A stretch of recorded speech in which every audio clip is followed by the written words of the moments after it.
Chapter 12. Hit me with your best ex-gay shot.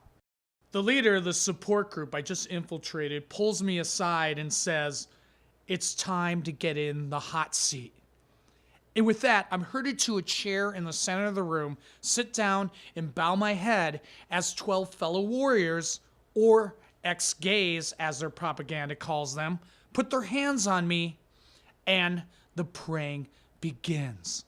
Like freestyle rappers, each takes a turn praying that my sinful soul will stay away from the world of, as Donald Trump would put it, the gays.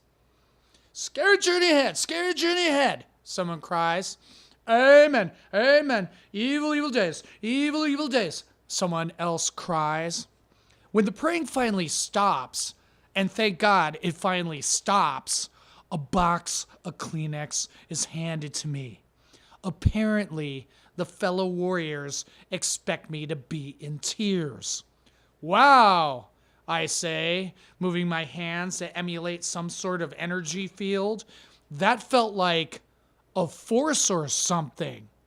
Not knowing what else to say as the 12 fellow warriors keep staring at me, I once again exclaim, "Wow." Yes, I've infiltrated the world of the ex-gays, Christian conversion therapy, where these conservative religious zealots, what, are they members of a cult? No, like Vice President Mike Pence, firmly believe that homosexuality, much like poison ivy or frostbite, can simply be cured by embracing the popular fictional character, Jesus Christ. It's that easy. Now, if you go to the fellow warriors' website, they give a detailed step-by-step procedure of how they say they can completely change a man's sexual orientation. Here, let me paraphrase. Step 1. Marry a woman. Step 2. If you don't marry a woman, strap in for a joyful lifetime of complete, utter celibacy. Because, and here comes the cliche, the best relationship you'll ever have is with Jesus Christ. Holy fucking moly. Oh man, are these poor, confused guys actually conning themselves into believing this complete religious bullshit? Wanting to find out, I email the fellow warriors and tell them I'm in desperate need of their Christian conversion therapy after a hedonistic month-long teabagging binge. And quicker than you could say, Scopes monkey trial, I'm invited to their regular Friday night meeting. So I turn up at this crappy 2-story office complex and enter this cramped back room where 12 fellow warriors, mostly older men, are gathered in a circle. I sit down and take my lead from Steven, the other new guy, a teenage kid forced here by his parents who tightly grips a Bible and has the intense look of a serial killer ready to snap. We call it the process because it's a process of recovery, says the leader. Not a certified professional counselor with a big smarty pants degree. No, just simply an ex-gay volunteer who now sees himself as cured. When it's time, says the leader, providing the magical answer, the Lord will pray a wife into you. Amen, amen, someone cries. Evil days, someone else cries. I look over and Stephen is gripping his Bible even tighter. A guy across the circle leans towards me. With strong, crazed, direct eye contact, he says it to me straight.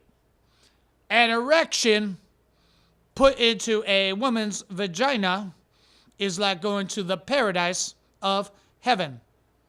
An erection put into anything else is unnatural. It's a sin.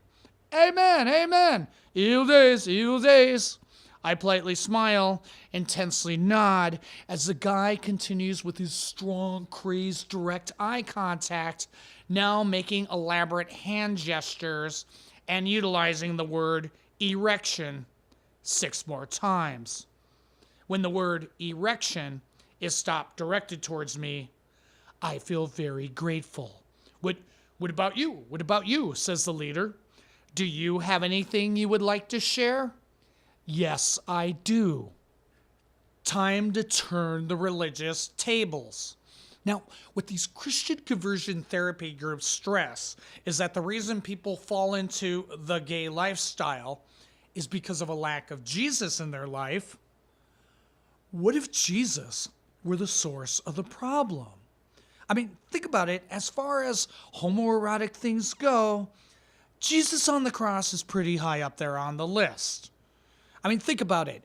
A near naked guy draped in a cloth with ripped washboard abs and apparently into blood sports. So I relay the first time I ever felt attracted to a man was when I was little. I had a picture of Jesus over my bed, and at night I would get aroused. Really, really aroused. Now, I tried to go to church and get close to Jesus, but I only end up getting really turned on. You know, like fully erect. The fellow warriors all turn silent. I look over and Stephen is gripping his Bible so tight, his knuckles are white.